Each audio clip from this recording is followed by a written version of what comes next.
Look at that rose. The leaves are gone, the canes are bare and dull. It hasn't pushed a single new shoot in weeks. And somewhere in the back of your mind, you've already started writing its obituary. You're standing over it with the watering can, wondering if you're just being stubborn at this point. Don't pull it out yet, because here's what most people get wrong about a dead rose.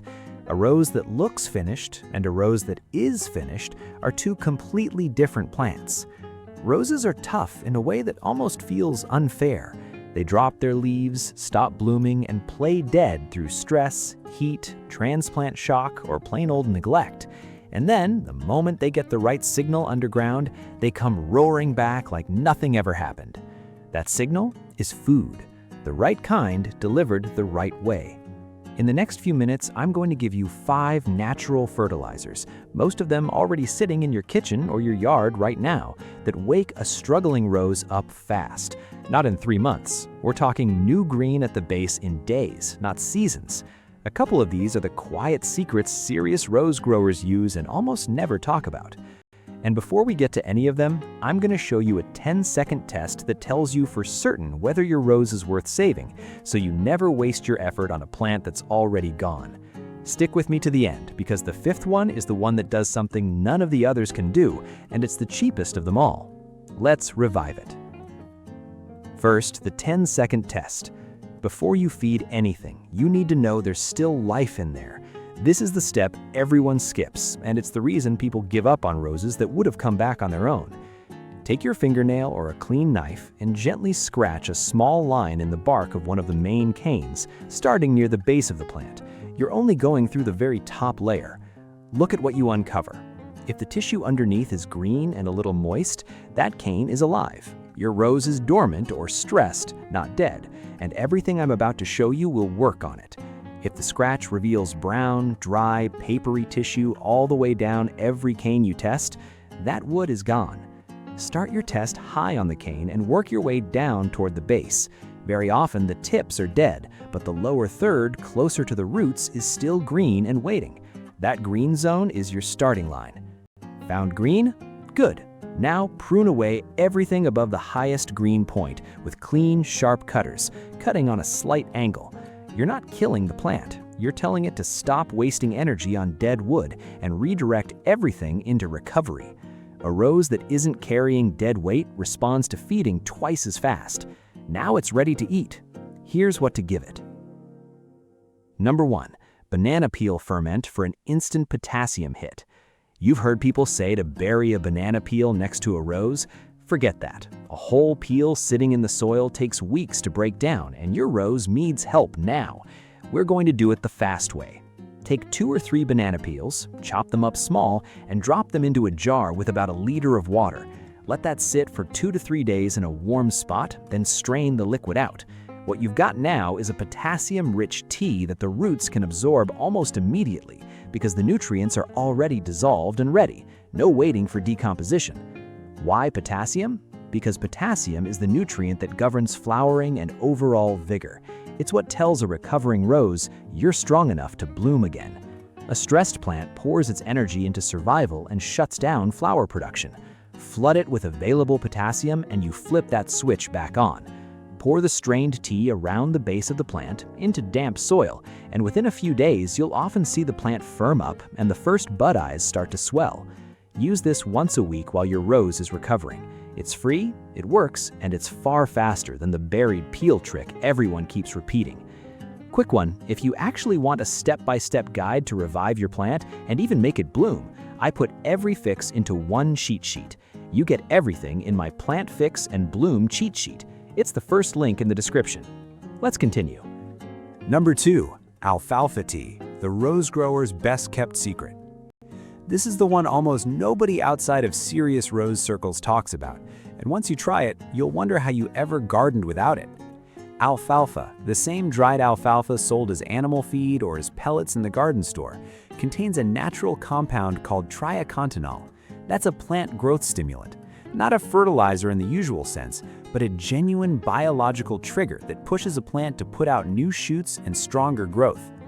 Rose exhibitors have used alfalfa for decades precisely because it produces those fat new canes that shoot up from the very base of the plant, the ones that carry the best blooms. Here's how you make it. Take a generous handful of alfalfa pellets or meal, drop them into a bucket with a few liters of water, and let it steep for 2 to 3 days. Fair warning, it's gonna smell, and the worse it smells, the better it's working. Stir it, strain off the liquid, and water it into the soil around your struggling rose, roughly a liter of the tea per established plant. What you're doing is handing a defeated rose a direct command to grow. Within a week or two of an alfalfa drench, it's normal to see brand new reddish shoots pushing right out of the base, the strongest sign that your rose hasn't just survived, it's relaunching. Do this every few weeks through the growing season and you'll never go back. This single trick is the difference between a rose that limps along and one that explodes with growth. Number 3, Epsom salt. When your rose has been starving, the leaves it does manage to grow come in pale yellowish with the veins still showing dark green. That's classic magnesium hunger. And magnesium is the exact element sitting at the center of every chlorophyll molecule the plant builds. No magnesium, no deep green, no efficient photosynthesis, which means no energy to fund a comeback.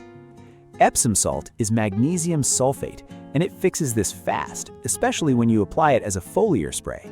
Dissolve about a tablespoon in a liter of water, make sure it's fully dissolved, and spray it directly onto the leaves and stems, ideally in the cool of early morning or evening so it doesn't scorch.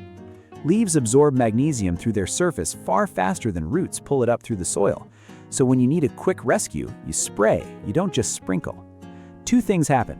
The existing leaves green up and start working harder within days, and the magnesium and sulfur together encourage the plant to push fresh basal breaks, those new canes from the bottom that signal real recovery. Spray the foliage and pour a little of the solution at the root zone too while you're at it. Once every couple of weeks is plenty. Don't overdo it. More is not better with Epsom salt, and a light, consistent hand beats one heavy dose. Number 4, seaweed tea, the resurrection feed. If your rose is in genuine shock, recently moved, hammered by heat, root stressed, hanging on by a thread, this is the one that brings it back from the edge. Seaweed isn't really about feeding the plant in the normal nitrogen, phosphorus, potassium sense. It does something more interesting. Kelp and seaweed are loaded with natural plant hormones, especially cytokinins, plus a deep bank of trace minerals most soils are short on. Cytokinins are the hormones that drive cell division and, critically, regenerate roots. A plant recovering from stress needs to rebuild its root system before it can do anything else, and seaweed gives it the exact chemical signal to start. This is why a seaweed drench so often revives a plant that looked beyond hope. It's not just feeding it, it's restarting its biology. If you can get liquid seaweed or kelp extract, diluted according to the bottle, usually a capful or 2 in a watering can, and both water it in and spray it on the leaves. If you have access to fresh or dried seaweed, soak a few handfuls in a bucket of water for a couple of weeks and use that liquid the same way. Hit a stressed rose with seaweed every week or 2 and you'll watch it stabilize, then start producing again. Think of this one as the intensive care of natural fertilizers. When nothing else seems to be landing, this is what you reach for. Number 5, Blackstrap molasses. Here's the 5th one, the cheapest of the lot, and the one that does something the other 4 simply cannot. Everything I've given you so far feeds the rose. Molasses feeds the soil. And that turns out to be the whole game. Your soil is full of microbes, billions of them, and those microbes are the workforce that breaks nutrients down into forms a root can actually drink. When a plant has been neglected, that microbial population usually crashes, which means even if there's food in the soil, nothing's there to unlock it. Your rose is sitting in a full pantry with the door welded shut. Unsulfured blackstrap molasses is pure, fast sugar for those microbes. Stir a tablespoon into a liter of warm water until it dissolves, then pour it around the base of the plant. Within days, the microbial population in that soil booms, and as it booms, it starts releasing all the locked up nutrients that were already sitting there doing nothing. You're not just adding food, you're reopening the entire supply chain underground. Here's where it gets powerful. Molasses makes everything else on this list work better. Mix a little into your alfalfa tea, your banana ferment, your seaweed drench, and you're feeding the rose and supercharging the soil life that delivers that food to the roots at the same time. It's the multiplier. That's why I saved it for last. Used on its own, it helps, but used alongside the other four, it's what takes a rose from barely alive to unrecognizable in a matter of weeks. So, let's make this simple, because all of this only matters if you actually use it. Start with the scratch test. Find your green, prune off the dead, and give the plant a clean slate. Then, in the first week, lead with seaweed and alfalfa. Seaweed to restart the roots, alfalfa to trigger new growth. As the new shoots appear, bring in the banana ferment for potassium to push it toward blooming and keep the leaves fed and green with a light Epsom salt spray. And through all of it, drop a little molasses into your feeds to keep the soil alive and working. None of these costs more than spare change. None of them takes more than a few minutes to mix. That bare, hopeless-looking rose you were ready to dig out? Give it 3 or 4 weeks of this and come back to it.